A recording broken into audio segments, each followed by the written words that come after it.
Isang self-confessed sugarol. Pero hindi sa masamang bisyo ha, sugarol sa negosyo.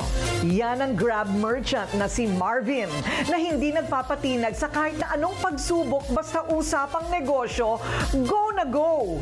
Alamin kung paano siya nakipagsapalaran para sa kanyang nagtagumpay na kwentong bigatin. Hindi naman daw siya marunong magkasino, ni hindi nga niya alam kung papaano magbalasa ng baraha. Pero siya ay mahilig sumugal pagdating sa negosyo.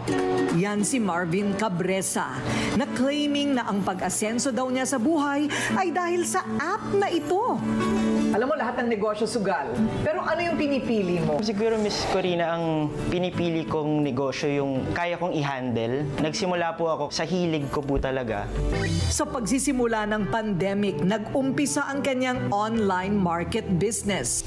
Nagsimula lang sa 10 item at ngayon, abay, patok na. At mala-grocery store na ang laki ng kanilang storage room. Papaano ba naman kasi? Hindi mo na kailangan pang lumabas para sa weekly grocery mo. Sa online tindahan ni Marvin, isang click lang sa app, kumpleto na ang hinahanap mo.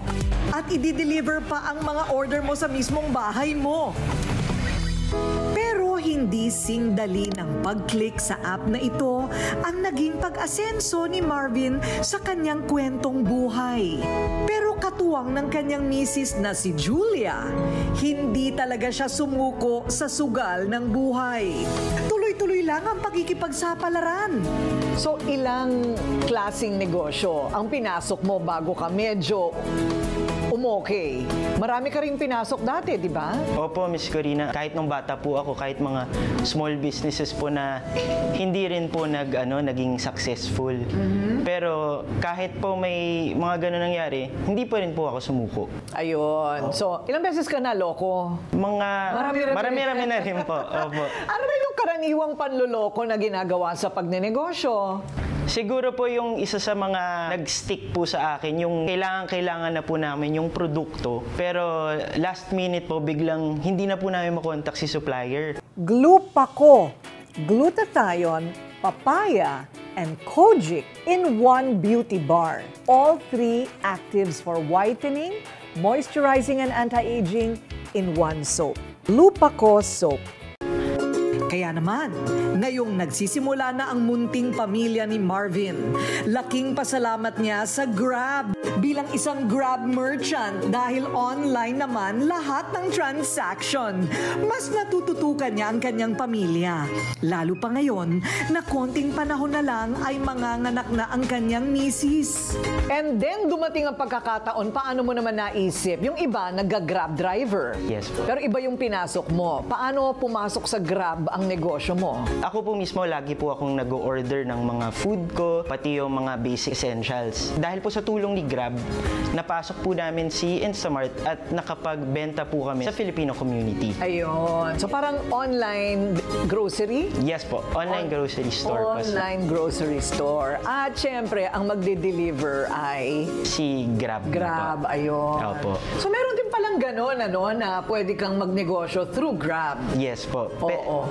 Pwede nyo po ipasok yung store nyo dun sa Grab para at least magamit po yung platform para makapag-serve po ng mas maraming tao. Oo.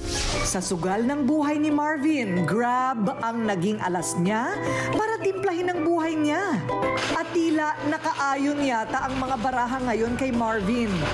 Bukod sa umasenso siya sa negosyo, natutunan niya kung papaano magpahalaga ng pera. Medyo mahaba-haba at matindi rin ang pinagdaanan mo. Siguro kaya ka naging bigatin. Bakit sa palagay mo napili kang bigatin? Siguro, Miss Corina, kaya naging bigatin po si Instamart dahil na rin po sa story kung paano kami nagsimula. Nung pinasok na po namin siya sa Grab po, doon na po talaga lumaki yung business. Sa tulong po ni Grab, nakapag-serve kami ng mas maraming tao at nakapagdagdag po kami ng mas maraming produkto dun sa online store namin. Ano ba ang sikreto para mag-boom ang ganyang klaseng model ng negosyo?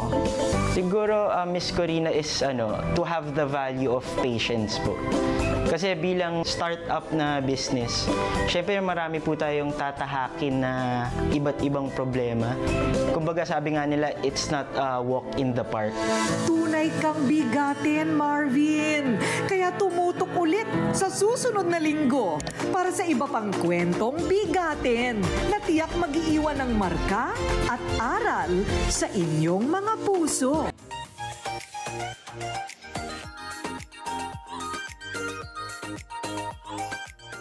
Makeup tayo ng makeup, makeup ng makeup.